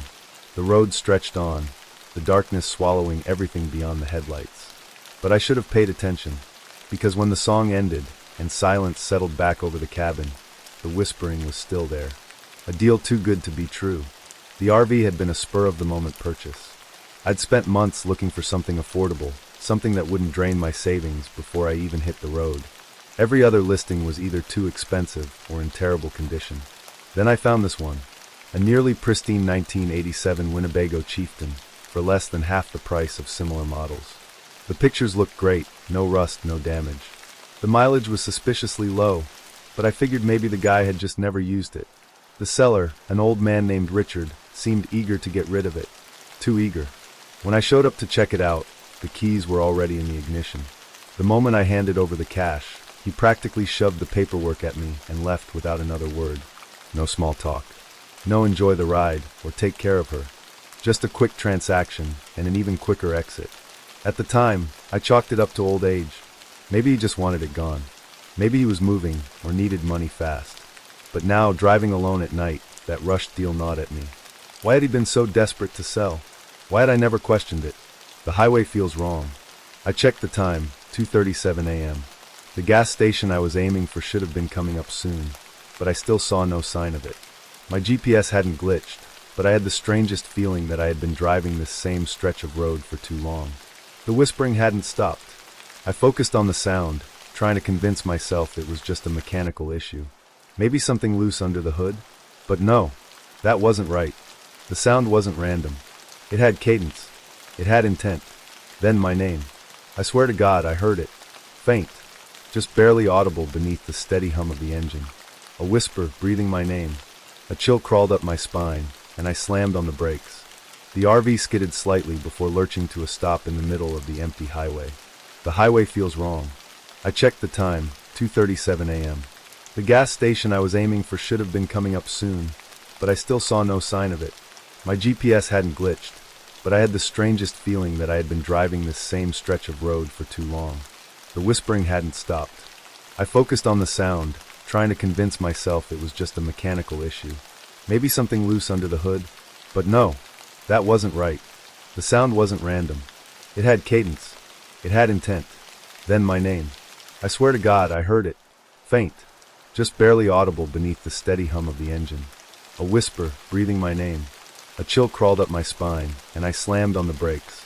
The RV skidded slightly before lurching to a stop in the middle of the empty highway. The whispering stopped. I sat there for a moment, gripping the wheel so tight my knuckles turned white. My breath was shallow, my heartbeat hammering against my ribs. Slowly, I turned off the engine. Silence. No whispering. Just the vast emptiness of the road stretching behind me, the only light coming from my own taillights. I swallowed hard and exhaled. Maybe I'm just exhausted. Maybe I need to sleep. That's what I told myself. Then I heard it again. But this time, the engine was off. Something is in the engine. Panic crept into my chest. The whispering wasn't coming from the speakers or the wind or the tires. It was coming from under the hood. I hesitated, my fingers hovering over the ignition. I didn't want to step outside. Something deep in my gut told me not to open that hood. But if I didn't look, I'd drive myself insane. Heart hammering, I grabbed my phone, switching on the flashlight before forcing myself to climb out of the RV. The air was cold, much colder than it should have been for late summer. My breath fogged as I stepped around to the front, my pulse thrumming in my ears. I gripped the hood release and popped it open. At first, everything looked normal. Then as I leaned closer, my flashlight caught something wrong. The engine was spotless. Not just clean, pristine. No dust, no grease, no sign of age at all. The entire compartment looked like it had just been installed. That didn't make sense. This was a decades-old RV. There should have been wear and tear. Then the whispering returned. Soft, insistent, and closer. It wasn't coming from the engine itself. It was coming from inside it. I stumbled back, slamming the hood shut, my breath coming in ragged gasps. My flashlight flickered, then cut out completely. I spun around, scanning the darkness, but there was nothing there. Just empty highway. No cars. No headlights in the distance. Nothing. I climbed back into the RV, locking the doors behind me. My hands were shaking as I turned the key in the ignition. The engine roared to life. The whispering stopped. I didn't wait to understand what was happening. I threw the RV into gear and took off, driving faster than I should have. I kept my eyes on the road, refusing to check the mirrors, because some deep, primal instinct told me. I wasn't alone in the RV anymore. I didn't stop driving. I didn't check my mirrors. I just kept my eyes locked on the road, foot pressing the gas a little harder than before. I told myself I wasn't scared, but my hands were shaking against the wheel. That whisper, my name. It had been soft, almost gentle, but there was something wrong about it. Something familiar. I flicked on the radio, hoping to drown out the silence, but all I got was static. No matter what station I turned to, it was nothing but an empty hiss. Then, something beneath the static. A voice. I turned the volume up, my pulse hammering in my throat. We're going. I slammed the radio off. No, no, I didn't hear that. It was my exhaustion. It was my nerves. It was anything but what I thought it was. But I knew deep in my bones that something was wrong with the RV. And worse, I had the sinking feeling that it knew I knew. The unease grows. I forced myself to focus. I needed gas, and I needed sleep. There was supposed to be a truck stop not far ahead. Just another 20 miles. I gripped the wheel tight. The highway stretched endlessly before me, the darkness beyond my headlights thick and suffocating. The yellow lane dividers flicked past in a steady, hypnotic rhythm. I checked the clock. 3:14 a.m. It had only been 30 minutes since I stopped, but it felt like hours. The whispering hadn't come back. Yet, I exhaled slowly, forcing my hands to relax. Maybe I was overreacting. Maybe the whispering had been some weird mechanical quirk, something loose in the vents, or the hum of the old engine mixing with my own tired mind. I swallowed hard. Yeah, that was it. I reached for my bottle of water, twisting the cap open with one hand, and took a long drink. Then a cough. Not mine. From the passenger seat. I choked, water spilling down my chin. My head snapped toward the seat. Empty. Just the worn leather and the faint impression of where I'd sat earlier. I forced my breathing to steady, heart pounding. The air felt thick, heavy, like I wasn't alone. I forced myself to speak, my voice rough. I'm just tired. The words didn't sound convincing. And then the whisper came back. This time it wasn't soft. This time it was laughing. The gas station that shouldn't exist. When the gas station finally appeared, I nearly cried from relief. It flickered into view out of nowhere, just a single dimly lit station with an old, faded Sinclair sign swaying in the wind. There were no cars, no movement, just the low buzzing glow of the fluorescent lights. I pulled up to the pump and shut off the engine. Silence. I waited. No whispers. No movement. I let out a slow, unsteady breath. It's fine. It's just an old RV and an even older gas station. You're overthinking everything. I grabbed my wallet and stepped outside, stretching my legs. The cold air sent a shiver through me, the night feeling heavier than before. As I reached for the pump, I hesitated. Something felt off. The station looked abandoned, run down, forgotten, but the pump was already set up. The nozzle was out, the screen blinking, waiting for payment. Like someone had been using it just seconds before I arrived. I frowned, glancing around. The station's small convenience store sat a few feet away, the windows dark. No signs of life inside. I stepped toward the door, peering inside. The shelves were still stocked, chips, drinks, candy, but there was a thick layer of dust covering everything. No footprints. No sign of movement, like no one had been inside for years. I took a step back, my stomach twisting. I needed to get out of here, but as I turned to leave, the RV's engine roared to life. The RV is awake. I froze. The keys were in my pocket. I hadn't touched the ignition, but there it was, headlights burning bright, engine idling. I took a slow, cautious step toward it. The driver's door was still shut. There was no one inside. The whispering started again. Soft, almost playful. My breath hitched. The RV wasn't just on. The passenger door was unlocked. Wide open, inviting me in. I took a step back. My brain screamed at me to run, to leave this thing behind and never look back.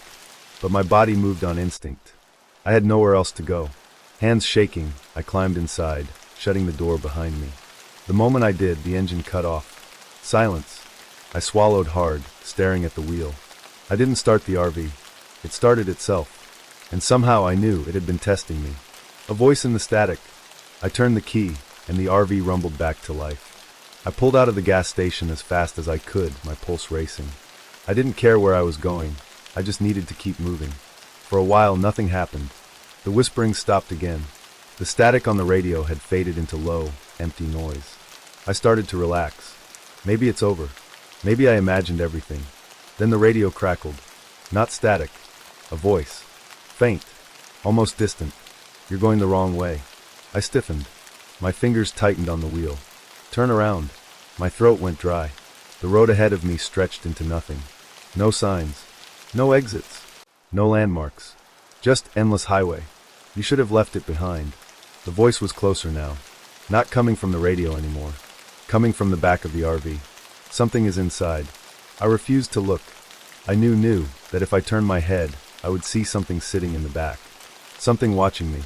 The whispering was louder now, mimicking my own voice. I reached for my phone, fingers trembling, and turned on the front camera. Just a quick glance over my shoulder. That's all I needed. I lifted the screen. The back of the RV was empty. No one there. Nothing at all. My chest rose and fell in uneven breaths. Okay. Maybe I really am losing it. I turned the camera back to face me, and someone was sitting in the passenger seat. I slammed the brakes. The RV screeched to a stop, my body jerking forward. My breath was ragged, heart slamming against my ribs. I whipped my head toward the seat. Empty, but my phone was still in my hand. The screen still showed the reflection of the RV. And in the reflection, the passenger seat was not empty. Something was there, and it was smiling. I couldn't move, couldn't blink, couldn't breathe. The reflection on my phone's screen was wrong. The passenger seat beside me was empty, but in the reflection, someone was sitting there, watching me, grinning, its head tilted slightly, as if amused by my shock. I felt a cold sweat trickle down my spine. Then it spoke. Keep driving. I dropped the phone. The screen shattered against the floor, and the voice was gone. The seat was empty again. The RV was silent, but the air felt thick, suffocating, like something unseen was still here. I gripped the wheel, trying to keep my hands from shaking. It's not real. You're exhausted. You need sleep. I swallowed hard. I knew I was lying to myself. The road that led nowhere. I forced myself to drive. Straight ahead. No turns. No stopping. The road stretched endlessly before me, the dark highway curving into the unknown. I checked the clock. 3:14 a.m. I frowned. That didn't make sense. The gas station had been at least 40 minutes ago, but the clock hadn't changed. I checked my phone, only to remember it was broken. My pulse quickened. Something was wrong. I turned on the GPS, desperate for reassurance. The screen loaded, a little blue arrow flickering to life. And then the words, route recalculating, blinked over and over. The map was blank. No roads. No landmarks. No destination. Just an empty void. I gritted my teeth. Maybe I had lost service. Maybe my phone had been damaged when I dropped it. But deep inside, I knew the truth. I wasn't on any road that existed, and something wanted me to keep driving. The engine started speaking. The whispering came back. At first, it was just a low murmur beneath the engine's hum, too faint to make out the words. Then it grew louder, closer. I gripped the wheel tight, keeping my eyes locked on the road. But the voices were everywhere now. Not just from the engine, from the vents, from the dashboard, from the speakers, even though the radio was off. They whispered things I didn't want to hear. Why are you ignoring me? Do you even know where you're going? You should have left when you had the chance. I swallowed hard, my throat dry. I can't be hearing this. It's not real. It's not real. The whispers turned into laughter. A cruel, mocking sound that sent a wave of ice through my veins. Then the dashboard lit up. Every warning light flashed red. The speedometer needle jerked wildly. The fuel gauge spun in circles, and a message appeared on the digital screen. It wasn't an error code. It was a question. Do you hear US now? My stomach dropped. Then, the RV shut off. Trapped in the dark. Everything went black. The headlights, the dashboard, the engine dead. The only sound was my own panicked breathing. I reached for the keys, twisting them frantically. Nothing. I tried again. And again. Nothing. I was stranded in the middle of the road, surrounded by complete darkness. I fumbled for my flashlight, clicking it on. The weak yellow beam barely cut through the suffocating void outside. The road was gone. No markings. No signs. Just an endless black abyss. I felt a chill crawl up my spine. I wasn't parked on asphalt anymore. I was parked on nothing. Then, something knocked on the windshield. The passenger that wasn't there. My entire body went still. The knock came again. Soft. Deliberate. From the inside. I turned my head slowly, heart hammering. The windshield was fogged up, but I could see it. A handprint, pressed against the glass from the passenger seat. A shudder ran through me. I wiped at the condensation with my sleeve, and something was sitting in the seat. A shape. A figure. I couldn't see its face, but I could feel it staring. Waiting. A slow, dreadful realization sank into my bones. It had been sitting there the whole time. I had just been ignoring it. The whispering returned, softer now.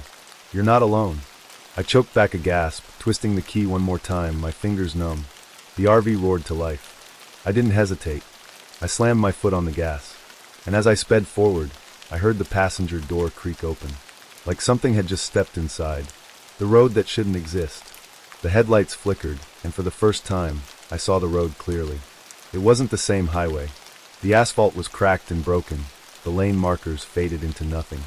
On either side of the road, the trees were wrong, twisted and blackened, their branches stretching like skeletal fingers. A road that shouldn't exist. The GPS still showed nothing. The clock still said 3:14 a.m. The whispering never stopped. But now, I wasn't sure if it was coming from the engine anymore, or from the thing that had taken the passenger seat. It wants me to understand. My hands were numb against the wheel. The whispering had stopped forming words.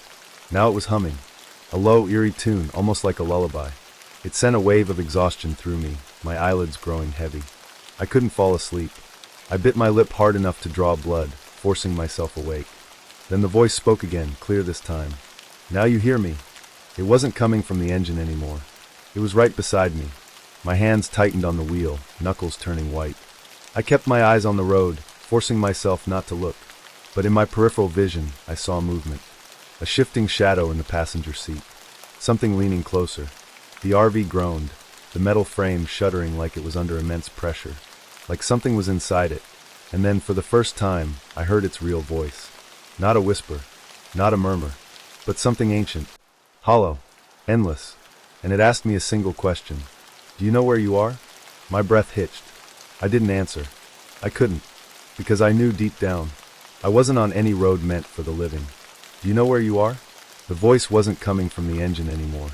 It was right beside me, a deep, hollow murmur, as if spoken from inside the RV itself, woven into the seats, the dashboard, the very air around me. I gripped the wheel so tightly my knuckles turned white. I refused to look. If I looked, I would see it. I would see who had been sitting beside me this entire drive. The headlights barely pierced the darkness ahead. The road was cracked and broken, stretching forward into an abyss of twisted, skeletal trees. The asphalt shimmered like wet ink, as if the RV wasn't rolling over pavement, but something alive. The whispers crawled through my mind. Soft, persistent, amused. "You're almost there." I swallowed hard. "There's nowhere to go," I muttered under my breath. "I don't even know where I am." The RV groaned as if it were laughing. Then the passenger seat creaked. Something shifted. My pulse pounded in my ears. I could feel the weight of something leaning closer, watching me. Then, a single, ice-cold breath brushed my neck. I lost control. The crash that didn't happen. My body reacted before my brain could. I yanked the wheel. The RV swerved violently, tires screeching against the impossible road. The darkness outside twisted, trees bending unnaturally as the headlights swung across them. For a split second, I saw something standing in the trees. Tall, unmoving, its hollow eyes locked onto me. Then, the RV flipped. I barely registered the impact. One moment, I was gripping the wheel, heart hammering. The next, I was weightless, thrown against the ceiling as the world turned upside down. Glass shattered, metal screamed.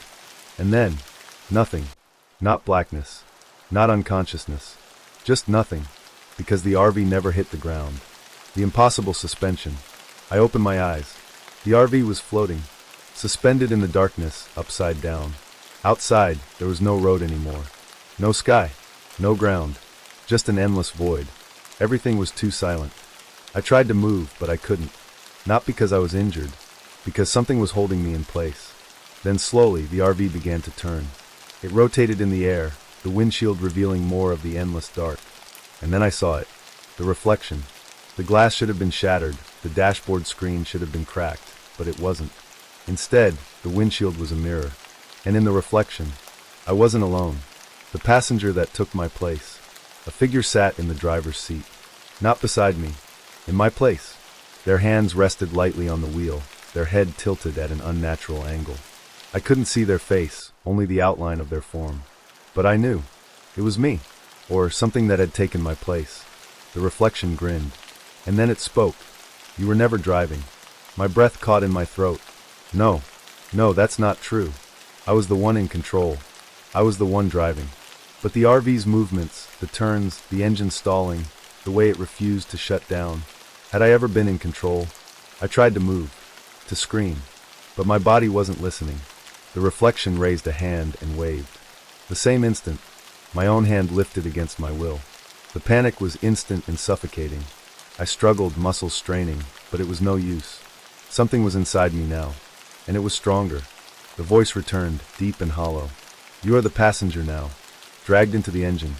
The RV lurched forward, but this time, I wasn't the one pressing the gas. The road reappeared beneath me, stretching endlessly into the void. The headlights flickered, revealing more RVs. Hundreds, thousands, all of them moving in perfect unison, all of them identical to mine. I tried to scream, but my throat locked up. I wasn't in my body anymore. I was being dragged downward.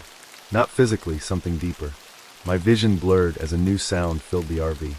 Not whispers, not static, but gears turning, deep, mechanized, alive. The engine was breathing, and I was being pulled inside it. The final warning. A final thought clawed at my mind before everything went dark. I wasn't the first. I wouldn't be the last. The engine had always whispered, and every driver who heard it became part of it. I wasn't behind the wheel anymore. I was trapped inside the machine. I was the whisper now, and soon, someone else would hear me. The silence before the echo. I woke up in the driver's seat. At least, I think I woke up. The road stretched ahead, endless, dark, untouched by time. The headlights illuminated the pavement in a soft, sickly glow. No cracks, no dirt, no markings, just smooth, unnatural asphalt, like it had just been paved for me. I blinked, heart hammering in my chest. I could still feel it. Something was wrong. No, not wrong. Different. Something had changed. My hands tightened around the wheel, but they weren't my hands. My breath caught. The skin too smooth, too pale in the dim light. My veins didn't run beneath them. They were somebody else's hands. And when I exhaled, the breath that left my lips didn't feel like mine. I touched my face, hesitant, slow. The structure was the same. My nose, my cheekbones, my jaw. But it was like touching a mask that fit too perfectly. Who am I? The thought burrowed into my mind like a parasite. The whisper in my ear answered before I could. You're the driver now. The rear view lie. I didn't move for a long time. I just sat there, staring at my hands. They still felt off, like they had been built for me, but not by me. The road outside stretched forward forever, but something in me whispered, look back. I reached for the rearview mirror. Something clawed at my gut. The dread was instant, so strong it almost stole my breath. I turned the mirror slightly, angling it toward my own reflection. I regretted it immediately. I saw myself, but my lips weren't moving. And yet, a voice whispered from the glass. I can still see you. My reflection smiled. I wasn't smiling. I jerked away, heart pounding against my ribs. I reached for the door handle locked. The windows sealed shut. I was trapped. And then the radio flickered on. A low, crackling sound filled the air, as if tuning into a station that shouldn't exist. Then the voices started. Soft, garbled, familiar. At first, I thought it was random static, but as the words bled through the noise, I realized they were crying for help. The voices that came before. Where am I? A woman's voice, choked with confusion. Then a man's, desperate and broken.